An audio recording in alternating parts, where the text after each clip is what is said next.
The reason I think that the New Jersey model is more effective on that is it Hmm. compels municipalities in New Jersey. Municipalities are basically battling to get a developer to come and develop an affordable housing development in Amen. their municipality. And then the municipality can say to their residents, we're really sorry, but we have to do this to be fiscally responsible and not incur fines. So we're going to do what the state is requiring us to do. That kind of helped calm that NIMBY issue of you can't do this, you're going to ruin our community. The people from the city are going to move here, all the things that we heard in Upper Gwinnett, which were totally racist and horrible. But Yeah. I think with the New Jersey model, because it's required, it allows each municipality to set up its own measured process for allowing them, so that you do have some kind of control and some guidelines and some parameters within where these can be provided, so that they just don't start showing up all over the place and you don't have the ability to enforce or to regulate or to help people decide what are the best possible conditions to build one. One, two.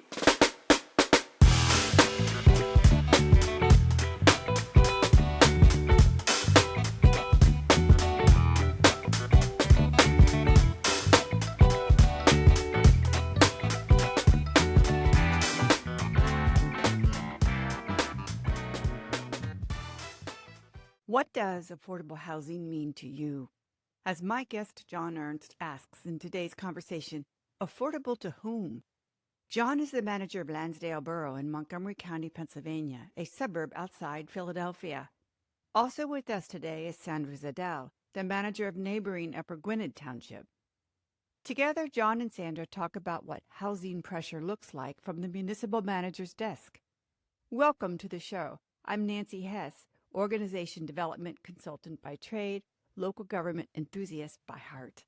This is another episode in the APMM series, and I encourage you to check out the show notes to learn more about the Association of Pennsylvania Municipal Management and how you can get involved. When I first invited John and Sandra into the prep conversation, I expected to talk about affordable and workforce housing. What I did not expect was that our first topic would be an encampment located across several properties near the border of their two municipalities. But that is where the conversation began, and in many ways it became the visible edge of a much larger housing problem. The statistics are alarming, but the lived reality is what brings the issue into focus. In a background conversation with Kaylee Silver, administrator for Montgomery County's Office of Housing and Community Development, I began to understand housing as a continuum. It includes home repair, eviction prevention, hidden homelessness, people living in cars, emergency shelter, affordable rental housing, workforce housing, and the longer-term decisions communities make through zoning and planning. In this conversation, we get into the proposed ADU legislation moving through Harrisburg and why two managers who champion affordable housing have real reservations about it. We talk about the 60-unit workforce housing project in Upper Gwinnett, who it's actually for, and what it took to get through years of public opposition. And we talk about the people this crisis touches that you don't see, the families living in cars in one of the most affluent school districts in the state, the young park and rec employee who asked, "Can I get on that list?" This is a conversation about zoning and legislation, yes, but it's really a conversation about who gets to live in our communities and what we owe each other. Here's Sandra and John. Let's get started. So, what we have learned since the last time we spoke, Nancy, Mm-hmm. is the fact that in our park system in Lansdale, all of those who were part of an encampment have moved on, and they have moved on with the help of the county services to find them housing opportunities and to place them in facilities or in apartments. So, we as the municipality have also increased some signage, to let people know that the camping and things along that line are not allowed in the park, and we've increased our patrols, our police patrols, to make sure that that does not start to encroach again onto the parks. And Nancy, this is in direct response to a public outcry about the residents and the visitors to the parks not necessarily feeling safe, having to walk on a trail adjacent to some encampments that are or were in the park. Also, adjacent to our park, on private property that is in Lansdale Borough, there were also encampments that were the direct responsibility of the private property owner, and the private property owner, by remaining silent, was, by and large, almost giving permission for the encampments to remain and to stay in that location. Since we talked last, all of those encampments have been removed, and residents of those encampments have been placed into facilities with the help of the county. And Nancy, I believe you spoke with Kaylee Silver. Haley Silver. Yep. So with her help and some of the other social service agencies that the county works with, they were able to provide them reasonable housing accommodations and appropriate housing. One particular couple that we were familiar with that had pretty much been, Sandra, I would say that they were entrenched in that private property area. The encampment that they had was really quite nice, for all intents and purposes. They had been there for several years, if I'm not mistaken. My I think goodness. that's correct, John. And they have since moved on back to Ohio, where they were originally from, knowing that the private property owner, 4 or 5 months ago, Sandra, put their foot down and said, this is private property.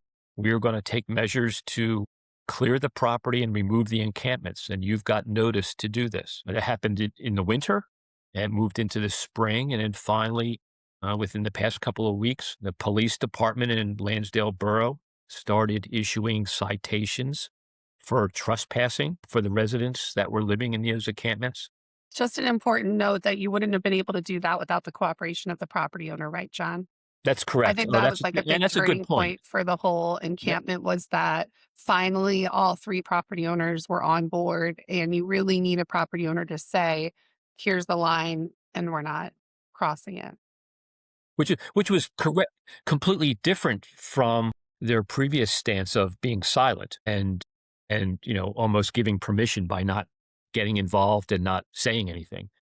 Our goal was obviously the safety of those people who were in the encampments, the empathetic approach to the process, which is why we worked with the county. They are certainly much better at providing social services and outlets than I am, and they were a tremendous help. But after all is said and done, the citations were issued, the property has been cleared, and as of this morning, we will be withdrawing all of those citations because the objective has been met to make sure people are safely removed, property's been cleared, the property owner now has their property back. I have to follow up on something you said. It was so curious to me. You said they went back to Ohio. How Yeah, did they isn't that get something? to Yeah. Montgomery County from Ohio? Do you have any clues? I don't know. I don't I know, think Sandra, do you?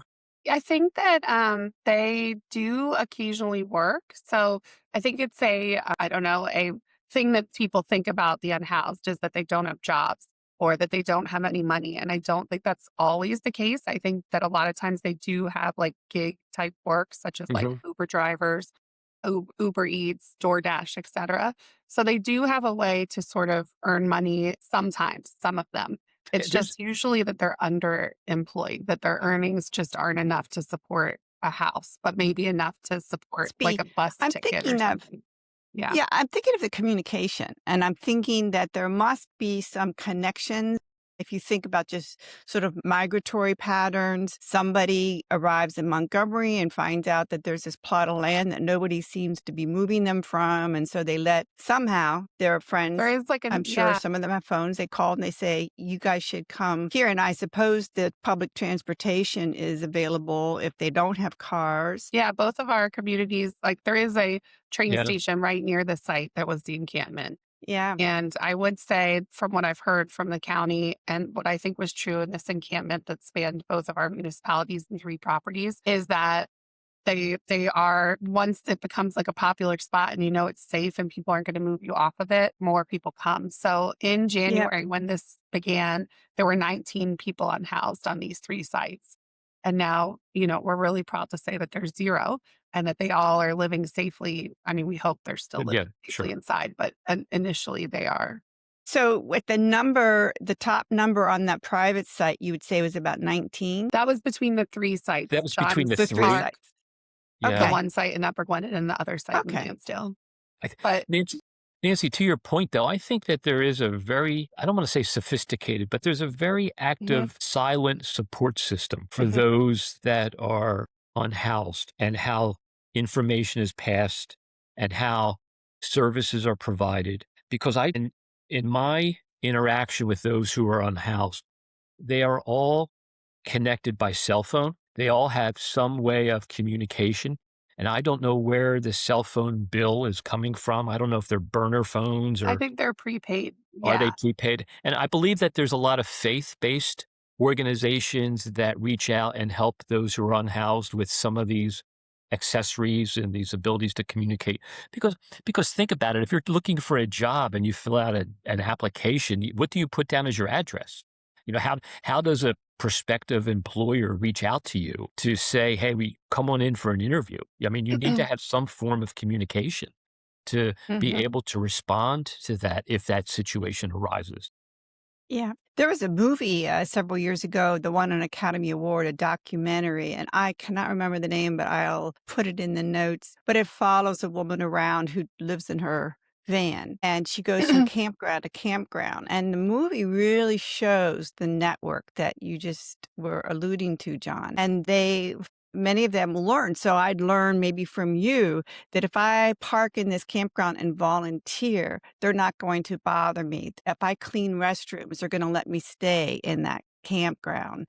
And there's kind of arrangements, informal arrangements that are made, and those communities pass along that information about whether it's food or whether it's, places you can stay and be safe. They have a community and they look out for each other. But important part of our conversation today. So we know that affordable housing is not just a subject to be taken lightly, that housing in and of itself. And Kaylee, I think the topic of the new legislation is one I'll take up with her in a follow-up conversation. But if there's any conversations that are happening, your elected officials are probably also having conversations about this topic. And I don't know if there's anything more to say right now, that just like, what are the conversations on the ground about the new legislation? Does it check any of the boxes for you, or are these things that you're probably already, of the municipalities, you two have been thinking about this probably more than many? To ask Sandra, because I know your township has a pretty Sure. strong emphasis around affordable housing, and so maybe you can give us an update on what's going on there. So our discussion on affordable housing really began in 2021 in Upper Gwinnett when we revised our comprehensive plan. And it was important to my board to carve out a spot where affordable housing would make sense. That was sort of when the crisis was sort of getting started. But I think right now, every town in Montgomery County would say affordable housing is a problem for all of us. But 5 years ago, that wasn't the case. So my board was visionary in that 5 years ago, they said, this is something we're going to have to address. And they did that without state prompting or any prompting from any other governmental agency other than the County Planning Commission that helped us work on our comp plan. In doing that, we automatically just naturally attracted then developers to that called out area of where we're looking to do the affordable housing. And a developer proposed a 65 unit affordable housing development at the Pembroke Parkway location, which is just adjacent to Johnstown. I would say my thoughts on I might have, for someone that's such a proponent of affordable housing, I may have a strong opinion sort of against the current proposed legislation because it takes away local control. And as a municipal manager, I would never advocate for any state legislation that takes away local control. And it's no offense to the awesome legislators that are trying to heed our call, which our call was, we need more help. As Upper Gwinnett went through this process and encountered all the NIMBYism, it was obvious to me that some other group besides our tiny little municipality should be advocating for this. But personally, I really prefer the New Jersey model. I think the New Jersey model has been successful where they require every municipality has to provide for Sure. affordable housing. Yep. And if you don't, you get punished basically via fine. I think the new legislation in Pennsylvania, which advocates for ADUs in regular residential areas, is only going to make a huge headache for municipalities. And I strongly believe that towns should be able to govern. That's what our Commonwealth was founded upon. And we shouldn't be told you have to approve ADUs within 15 days and expedited permits and all this stuff that totally leaves out a lot of questions that I have as a municipal manager, like how will the sewer and water be served? Where are people going to be parking? What's going to happen upon the sale of the home? I have so many questions along those lines for those new ADU type of proposals. Yeah. So I hope that the state legislature will listen to municipal managers in our requests to, I'm not totally against the ADU situation, but I think that there could be a different way. I'm not sure why we're going in this different path than New Jersey, when I think what New Jersey has done has been effective. Yeah. Yeah. And Go ahead, I John. Sandra, I would say that we are completely on board with we meaning me, completely on board with your sentiments. I immediately picked up the phone and spoke to my state rep, and I said, there's no way we can support this proposal. I've said, we now have absolutely no control over the ability to understand, regulate, and make sure that these potential ADU units are done safely and appropriate for the community, not just the person who's going to be moving in there, but the people who live around that particular ADU. And you can imagine, Nancy, that the size of a building lot in Upper Gwynedd Township is very different than the size of a building lot in Lansdale Borough. Yeah. And for the state legislature to say that every property needs to be able to accommodate an ADU on its particular building lot is really creates a hardship that I think there's going to be an awful lot of unintended consequences as Yes. we go through life and we initiate these legislative and these ordinances, and suddenly there's these unintended consequences that you can't get yourself out of without having to go through the complete gymnastics of almost repealing the act. The thing Yeah. that frustrates me is we are trying to tell them, like, I'm not against the ADUs as a No. theory and as a solution, but there has to be, like, I still believe that each town should be able to determine that on their own. There has to be some part of requiring not every group of elected officials will be able to withstand the NIMBYism that my board experienced when And they Sandra, approved this. I think, if I'm not mistaken, Sandra, you guys already have an ADU component to part of your zoning, correct? I know We do have a we have portion an of it, ordinance. yes. Yeah. Yeah, Yeah. we do. We allow for like a related party Sure. ADUs. And those work fine, but they're regulated by your zoning hearing board. There's a lot of regulations. There's rules regarding sewer and parking and things like that that make it. It's just the number one thing that residents get upset about in our line of work are density related issues, like neighbors being too close to each other or just things like that haven't been fully figured out. And I just see 1,000 problems coming down the line. It will solve one problem, but maybe cause a bunch of others. So we'll see how that legislation No. plays Yeah. out. So that's proposed. It's not been finalized at this point. Is that? I think it made it through the House. I'm not sure if it's made it through the Okay. Senate, but I'm not. Well, I'm not it's following. interesting because you brought the state legislation up, and I was thinking about the federal legislation, which is no. I'm really glad you did it. It actually reminded me that in my background research for this episode, published some articles about the difficulty in Pennsylvania housing and home building due to the zoning and permitting processes. So there's, it's this sort of understanding that there's some pros and cons to the local control in Pennsylvania. However, what I hear you two saying is that at the state level, the idea is not to then take control, that there needs to be another approach. But one thing which is true of this conversation, this podcast, and what's happening both at the state and federal level is that we're talking about it. So, and what you are both saying is that it's not that there's any really pushback against the idea of exploring ADUs as much as it's too specific in terms of its regulatory approach. It's stating what the local governments must do as opposed to giving them, which is what you really want, is some support, some ways to advance affordable housing. The reason I think that the New Jersey model is more effective on that is it compels municipalities. In New Jersey, municipalities are basically battling to get a developer to come and develop an affordable housing development in their municipality versus in Penn. And then the municipality can say to their residents, we're really sorry, but we have to do this to be fiscally responsible and not incur fines. So we're going to do what the state is requiring us to do. That kind of helps calm that NIMBY issue of you can't do this, you're going to ruin our community. The people from the city are going to move here, all the things that we heard in Upper Gwinnett, which were totally racist and horrible.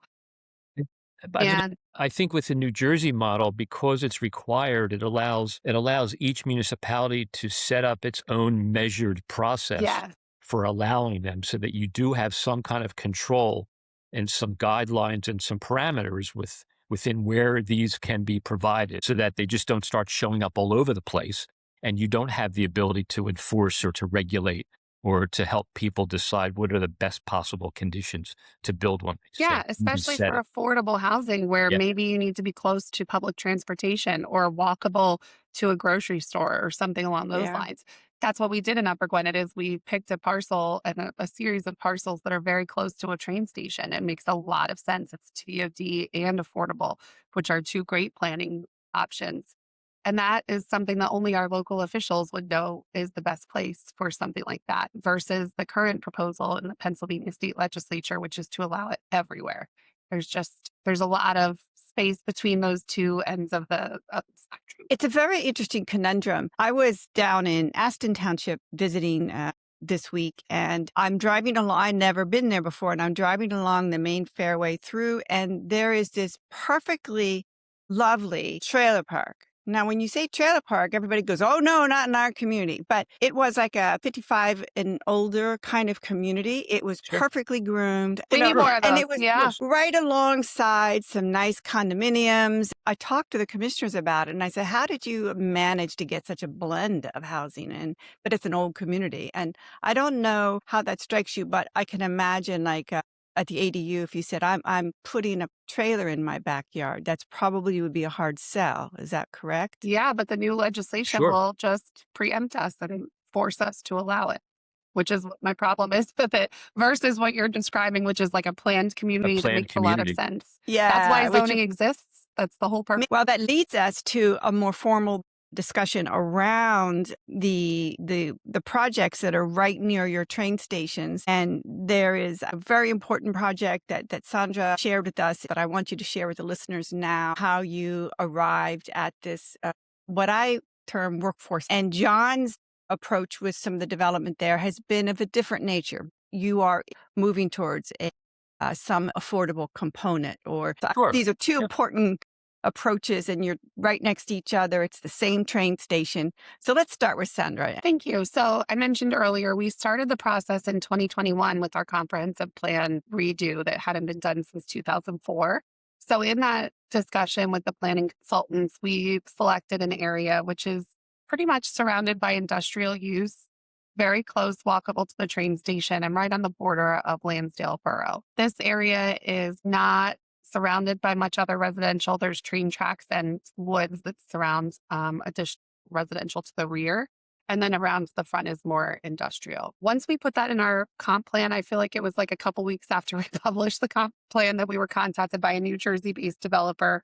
Their You name is- didn't seek them. I'm sorry, we Sandra. did You not. didn't seek No, them out. They we sought just you put out. it in our comp That's plan, and interesting. it was like, if you build Okay. it, then they come. That's right. So they contacted us and said, like, this is so special. There are so few municipalities that are allowing for this in Pennsylvania. We 100% want to develop a parcel and use it for affordable housing. So my board, the problem was the zoning did not match what they needed. So as I mentioned, it's mostly industrial. My board did do a map and text amendment to our zoning to allow several parcels within that area. It was not spot zoning that may qualify given certain parameters, close proximity to the Pembroke train station and a few others, other parameters to be able to utilize a zoning overlay. And the Walters Group proposed 60, I think originally it was 65 affordable apartment units. And they develop under the LITAP program, which was created by Ronald Reagan in the 1980s. This is always something I mention because it's a bipartisan program. It was literally invented by Republicans, and in a very Republican way, a very Ronald Reagan way, it incentivizes affordable housing development by providing tax credits to banks and investors. So it is Yes, and that's the just to best. say, but that's the LIHTC, the Low Income Housing Tax Credit. is Yes. what you're referring to. Yes. Okay. Yeah. And that's what Walters Group uses to develop. So they apply for a large grant from the LITAP program, and then, or basically they get whatever their process is for applying through that program. There are many parameters that they have to meet, and there are many parameters that the people that will eventually live in the development need to meet, which I thought was an interesting learning experience. For example, you have to pass a criminal background check. You have to pass a clearance based on, you can't be on any sexual abuse lists. And you have to do that every year. So every year they check all of the residents' criminal background checks. You have to meet the required earning standards, and those are somewhat developed per development. Whereas in our case, 27 of the units will be 1 bedroom, 20 will be 2 bedroom, and 13 will be 3 bedroom. The max that you could earn to qualify for one of the 3 bedroom apartments right now is close to $67,000 a year. So when I say that, I bring it up because I think that most people think affordable housing or workforce housing is for people that make like less than $20,000, maybe $40,000 a year, not a salary that's higher than my police starting salary, and not a salary that 54% of the people that work for me in my municipality make. So I truly believe it is workforce housing because young teachers, nurses, police, firefighters, especially volunteers, we house the largest employer in all of Montgomery County, which is the pharmaceutical company Merck. All of the people that support their operations, this is exactly what that type of housing is for. And so through the LITAP program, there's a lot of controls for the developer and for the residents. And you would think that that might reassure people in Upper Gwinnett, but that is not the case. What ensued was years, 2 to 3 years of public hearings and battles in the public, which we were lucky to have very strong support. We had support through the county, through the housing. Actually, one of our residents is a director of housing in a neighboring county. So there were a lot of people, one of John's elected officials, a lot of people that were clued into the affordable housing crisis that came to sort of support my elected officials during those hearings. They were some of the most intense and uncomfortable hearings I have ever experienced. And it was very hard to, with a straight face, listen to the concerns that our residents had. I will say there were quotes such as, "We don't want AIDS people living in our community. Mm-hmm. We don't want people from Philly or Norristown. We don't, pull yourself up by the bootstraps and just work harder. I want a house in Avalon, but I can't afford it. Is someone going to hand me one?" Those types of comments. Sandra, wasn't It's there re- some actual Mhm. comments? Maybe I'm wrong, but there's like, go build it in Lansdale. Yeah, there were some of Yeah, those for sure. Like, this yeah, is good for other places and we yeah, understand, but we don't want it here. yeah. Go build And it in even some of Lansdale. the very vocal opposition, I would say, like, you have kids in your 20s. Do you realize that that's who these are for? Like, Yeah, I have sure. employees in my Park and Rec department that said, "Can I get on that list for those apartments? Like, I'm young, I'm making less than 60 grand a year, and that would be like such a blessing." Additionally, like the rent, it's not free rent, it's lower rent. So that same salary, that $67,000 salary for the 3 bedroom apartment, the rent's going to be $1,600 a month. It's not $0 a month. It's Right. still, that's what, like me, I'm in my mid 40s. That's what rent cost when I, was younger and needed to rent. Nowadays, the average rental in Upper Gwinnett and Lansdale is probably upwards of $2,500 per Sure. month. Yep. And that's Will they have close to rules what I pay about on my how mortgage on many? my big house. Yeah. Will there be rules about how many can live in a unit? Yes, there are so many rules, Nancy. There are, it is the most regulated housing that you can imagine. So yes, you can have they have to match the capacity of the apartment unit. There's an on-site manager that makes sure everything's going the way it should be. And as I mentioned, there's annual renewals. Like, it's not like you move in and you're good, you don't get checked again. You have to prove each year that you're going to continue. And actually the goal is that you will actually move out of that housing. It's like Yeah. when you're early in your working career or at that point, and that hopefully because of the reduced rent, you'll be able to save and maybe eventually buy something of your own. What I wonder about is how to close this gap of like, this isn't about just doing good for the community, although it does great things for the community. It is really about workforce. If you have an idea that you want to have people, young professionals, nursing assistants, all of the care workers that are necessary for any functioning community. And I don't know how to close that gap. I hear it sometimes in meetings when I attend and I'm part of meetings. You'll get residents that come up and say, you know, I don't have anybody to work at my farm anymore. We've only have high-end housing. We need something that, facilitates getting the workforce in here. Or another people saying, I want my kids to work here. Or another ones, I have a small business. I need staff. I mean, how to get that gap closed of understanding? And maybe with the density in your area, people rationalize that, well, that's the next township over. Well, I another don't thing know, that we John. heard commonly was like, well, can you guarantee that it's Upper Gwinnett people that will live there? And something that just made me chuckle is in Upper Gwinnett and any community in Pennsylvania, you have no control if you own your home, who moves in next door to you. It could be a criminal. They could be they could be anybody. You don't have any idea who they are and no control over it. Why is that okay? But this is not okay, which is so much more regulated. And it came down to the fact it was really just a political battle drawn by political lines of even bringing up that this was a Ronald Reagan initiated program didn't help. And I do want to point out that in the Big Beautiful Bill, funding for the LIHTAP program was increased by 12%. So Donald Trump loves it too. I guess I'm speaking for Donald Trump, but it was in his bill. So I'm going to assume he's a fan. Yeah, it's such a bipartisan issue. But John? Nancy, in our situation, it's a little bit different.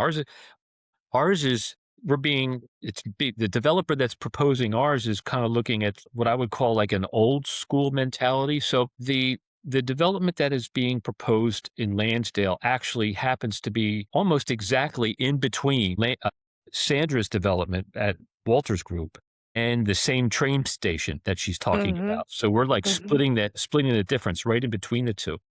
Our developer is proposing about 75 townhomes as opposed to apartments. And there is a mentality that some developers have that, they might be providing market grade townhomes that will then allow those people in Lansdale or the surrounding area who are renting currently to move up, as the American dream, move up into that next level of housing. Here's my first apartment. Now I'm going to go buy a house. My salary is increased. My income is increased. I'm going to go buy a house now. So the philosophy of the developer is, well, wait a minute. We'll provide affordable units, but that means in the developer's mind that a $400,000 townhome will just not have the same finishes and upgrades, and we'll charge $320,000 for it. And that'll be more affordable. It might be more affordable, but affordable to who? Because what we're seeing is that the people who are traditionally living in apartments in Lansdale, those home apartments, those converted house apartments, an old Victorian house that has 4 apartments in it, they're not moving. They're not moving out of those apartments because they know they have nowhere to go. Not find another unit to live in for $1,600 a month. You're not going to find it. Yeah. My daughter and her boyfriend just moved into an apartment here in Lansdale, a 2-bedroom apartment for $2,600 a month. And it's nuts.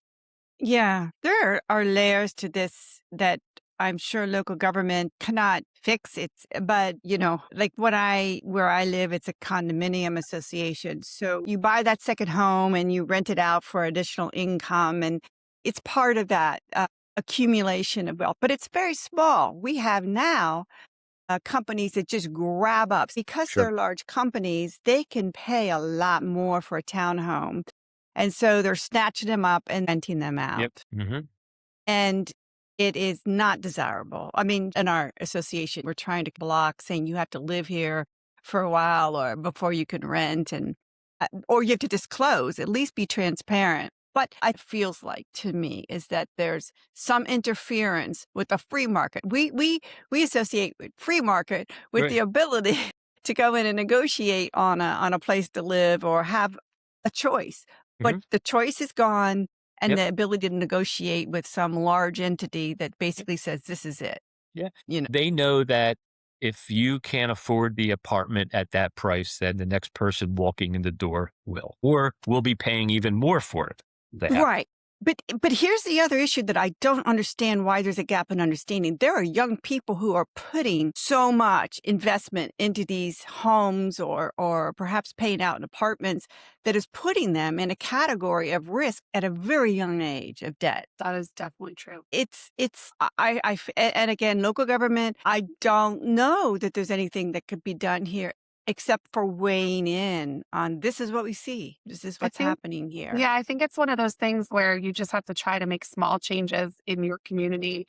And that's what we did in Upper Gwinnett.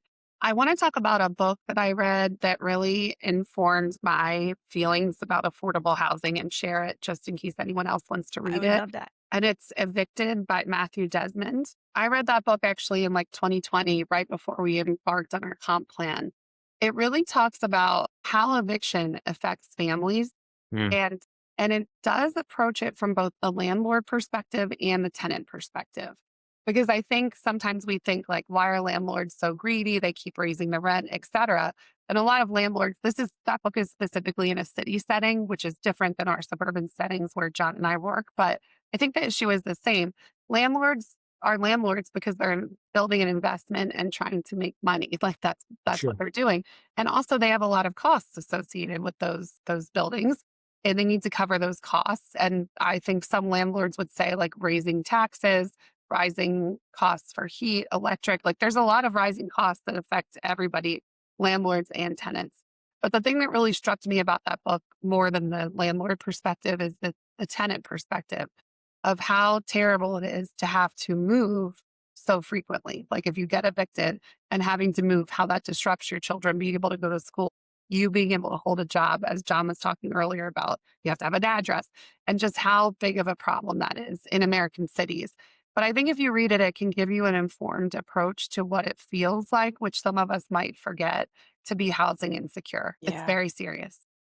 Yeah. I wonder whether that insecurity goes up the chain a little bit more than we realize too. I think about the people who are actually insecure and they're living in homes that they can barely afford. That is so on the outside we may think this is all the American dream. But again, this is maybe just my own personal observation and feeling, gut feeling is that, we see in media, social media, I mean, even in the New York Times, they're always doing like couples that are doing a house search on so much money, income and so forth. And I just think about everyone really wanting this place to live. And I know through talking and so forth that people are living very close to the edge, even though they have a home. And so there's that component. It's the stress. It's not about working harder, as we know. It's about really just having an ability And to they may not be just living in a home. We talked on yeah, our prep call.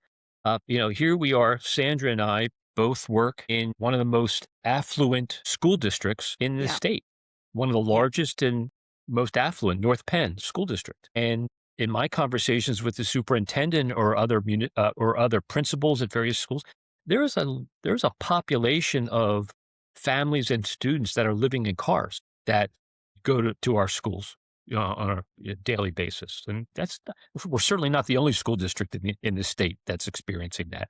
Community college, students at the community college level living in cars and trying to, or couch surfing, with friends yes. and families that just to try and make it to the point where they can graduate with a degree and then get a job where they can't afford to buy a house, where they're looking for that workforce housing that's so lacking in availability.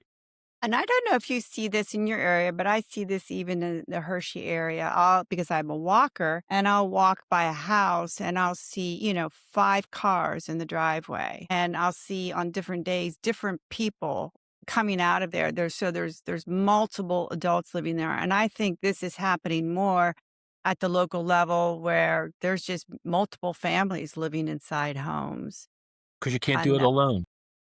yeah. I honestly Yeah. have no idea how the younger generation of people. So when I got my first job, I made $21,000 a year as a case manager with kids on juvenile probation. And I remember that my rent that I shared with my best friend was $365 a month. And I had to work a second job. I worked at Gennardi's back when there were still Gennardi's, both weekend days. And that's how we afforded And we used to use like a hot water bottle for heat. Like we were poor. But that's not even a perspective that kids today can do. Like I was 22 years old and I was able to do all that. And they can't, like, you can't even work a second job and make enough to afford $2,600 rent. If you're just starting out, you've just graduated. And not everyone that's just starting out is in finance or business or something like that. There's people that are always going to be LPNs or always going to be firefighters or, teachers, early education teachers, that the max salary is never going to be high. I'm not sure what our nation honestly is going to do because it's just impossible. There's going to be a big crisis and it's sort of I barreling think towards so. us. And I feel really bad for the younger generation. Anyone Gen X and above, we really got lucky. And the millennials and below are having a very different economy Yeah, that they have to deal very with different. than we had. Well, I wonder at the local government level, as we sort of wrap up, thinking about what might be possible.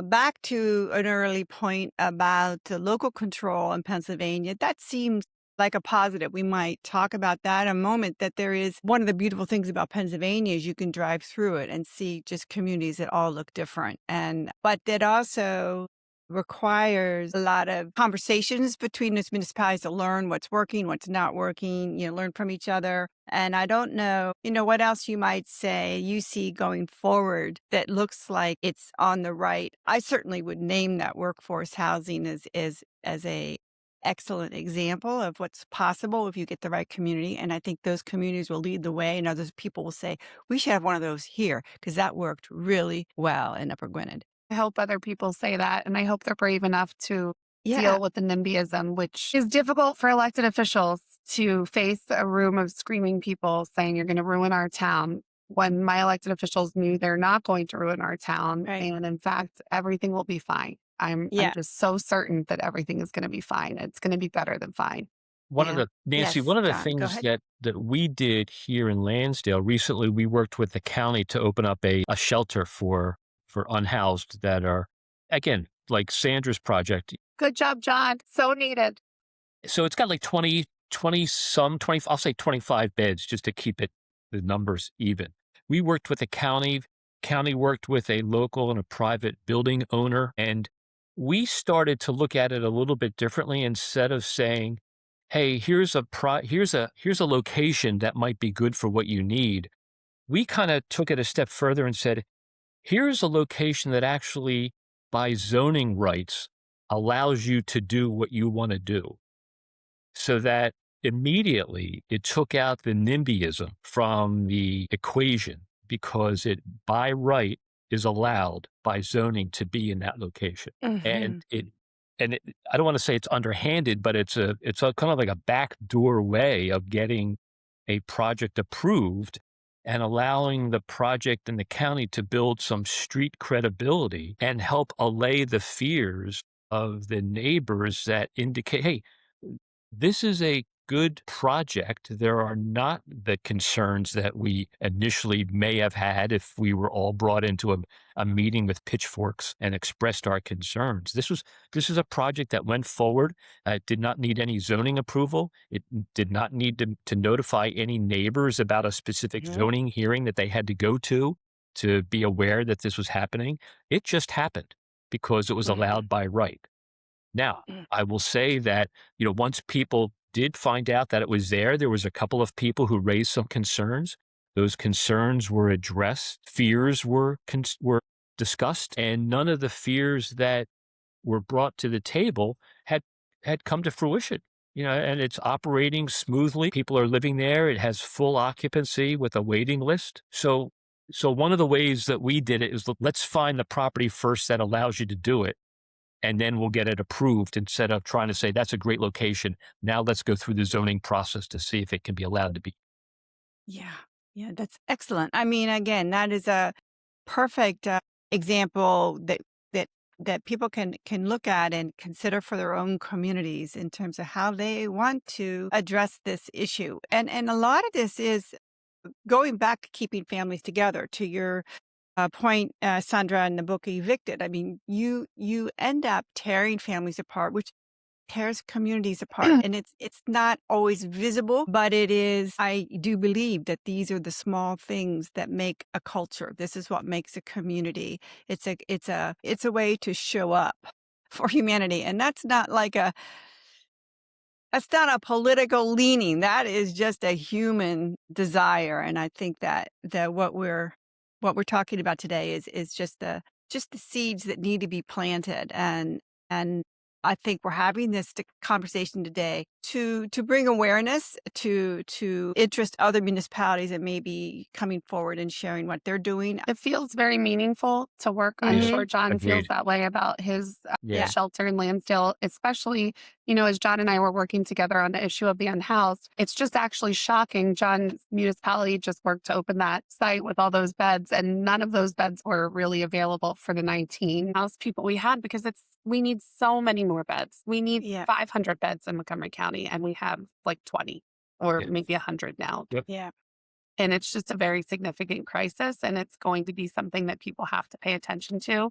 I did want to put out there, if any municipal manager in Pennsylvania is dealing with the NIMBYism, how do we educate residents? How do we assuage fears? I'm always a phone call away, and I'm happy to talk about what we did. We did several things to try to help in that front, such as additional community meetings. I mean, I sat through 20 hours of people just screaming at us. And Goodness. we also made a website that had all the facts. So everyone kept wanting to call it, I can't believe I'm flaking on what it was, subsidized housing and like Section 8 housing. And we kept saying, this is not Section 8 housing. Here are all the ways that this is different than Section 8 housing. And by the way, we already have tons of Section 8 housing all throughout our community, and you don't even know it. So it was really a educational piece with some groups of residents. And then there were many residents that said, I have kids in my 20s that can't live close to me. I want this for our community. So there are Great people testimony. that support it. And I would say, if you're going through this, I think I can speak for my elected officials too. They would be happy to talk to any elected official facing this type of decision, because you really need people standing behind you to say, like, it's going to be okay. Your town is not going to crumble because you approve one small affordable housing development. And I Thank you think so much. that goes to what Sandra is saying. First of all, if anybody wants to reach out to me, you can do that as well.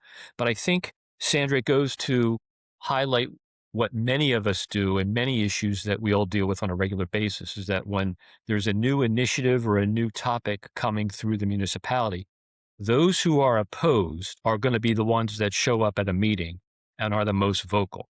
The ones who are supportive of it or understand that, this is either a good thing or it's not going to really impact me, so I don't necessarily have an opinion, are going to stay behind the scenes, and you're not going to hear from them. So typically the people who show up in opposition are the ones that are going to be heard by the elected officials or are going to make the newspapers. And Yeah. that's that becomes the narrative about the opposition, not necessarily the 80% other people who really are in favor of this, because they just don't come out in support of it.